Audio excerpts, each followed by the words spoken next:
The wedding planner's hand was firm but not unkind as she guided the older woman away from the ballroom doors, as if she were This escorting means out a everything stranger to who me. had wandered into You the look wrong so celebration. beautiful. I love you. Behind I those love you tall too. white doors, violins swelled and glasses chimed, but in the hallway, the music sounded distant and hollow. The woman's fingers trembled around the small velvet box she had been clutching all morning. She had imagined this moment for years, standing in the back, unseen, watching her daughter walk into a future she had prayed for. Instead, she stood beneath cold chandeliers, told quietly that the bride did not want her inside. She did not know that tucked inside that velvet box was a key, not just to a safety deposit vault, but to a $60 million wedding gift that would change everything. If you believe every story hides a lesson, take a moment to like, comment, share, and subscribe to Humanity Stories. You never know which story might stay with you long after it ends.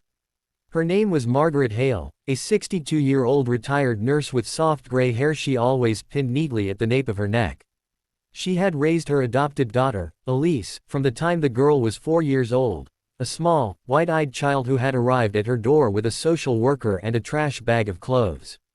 Margaret remembered the first night vividly. The girl had refused to sleep without the hallway light on, afraid of the dark in a way that only children who have known too much understand.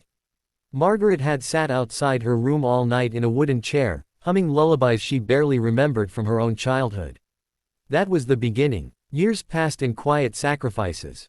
Margaret worked double shifts at the hospital in their small Ohio town, packed lunches before sunrise, sewed Halloween costumes by hand, and learned how to braid hair by watching grainy tutorials online. She had never married, never traveled far, never bought anything extravagant. Her life was a careful arrangement of bills paid on time and love given without measure. She never told Elise how much she struggled, she simply showed up, every single day. When Elise turned 16, she changed. The shift was subtle at first: new friends from wealthier neighborhoods, a different tone in her voice, a growing embarrassment whenever Margaret picked her up from school in her aging sedan. Elise had beauty that turned heads and ambition that burned brightly. She wanted more than small-town life, more than hospital corridors and discount stores. Margaret saw it and encouraged it, even when it hurt. She applied for scholarships on Elise's behalf, proofread her college essays late at night, and cried alone when Elise was accepted into a prestigious university in New York. In college, Elise reinvented herself. She shortened her name, softened her accent, and rarely mentioned her upbringing. Margaret visited only once. She sensed her presence made Elise uneasy among her polished friends. When Elise met Daniel Whitmore, heir to the Whitmore real estate empire, her world shifted entirely. The engagement photos appeared on social media, Elise in silk gowns, Daniel tall and confident beside her, skyscrapers glittering behind them. Margaret saved every picture, zooming in on her daughter's smile, searching for the little girl she once knew. The wedding invitation arrived on thick cream paper, embossed in gold. Margaret held it like something fragile. There was no personal note inside. Still, she bought a modest navy dress and had her hair styled for the first time in years.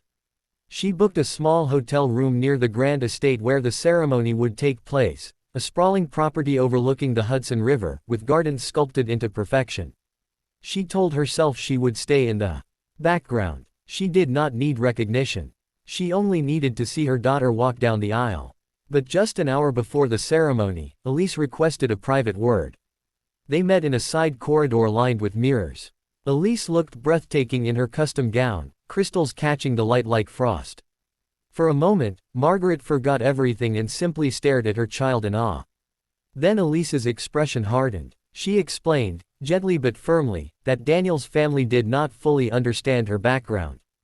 They believed she had been raised by distant relatives abroad. It would complicate things if Margaret were seen. It might raise questions. It might embarrass everyone. She asked her mother to leave, just for today. Margaret felt something inside her chest crack, not loudly, but deeply. She nodded because she had always nodded when Elise needed something. She turned away before her face could betray her. The hallway blurred as she walked, heels clicking softly against marble floors. She did not notice the guests who glanced at her with mild curiosity. She did not hear the orchestra swell as the doors opened. Outside, the autumn air was crisp and mercilessly bright. What Elise did not know was that Margaret had spent the last 20 years investing carefully in a pharmaceutical startup founded by a former colleague. It had been a risk, every spare dollar placed into something uncertain. Last year, the company was acquired for billions. Margaret's modest shares had transformed into a fortune she never imagined. $60 million. She had kept the news quiet, unsure how to tell Elise without making her uncomfortable. She did not want money to become the bridge between them. For the wedding, she planned to gift it all. A trust in Elise's name, secured in a vault, symbolized by the small gold key inside the velvet box. Margaret stood in the parking lot, staring at the estate one last time. She felt foolish for bringing the box. For a brief second, she considered going back inside, forcing the gift into Elise's hands. But love had never been forceful. It had always been patient, quiet, willing to wait in hallways through the night. She slid into her car instead, placed the velvet box gently on the passenger seat, and drove away while petals drifted through the air behind her.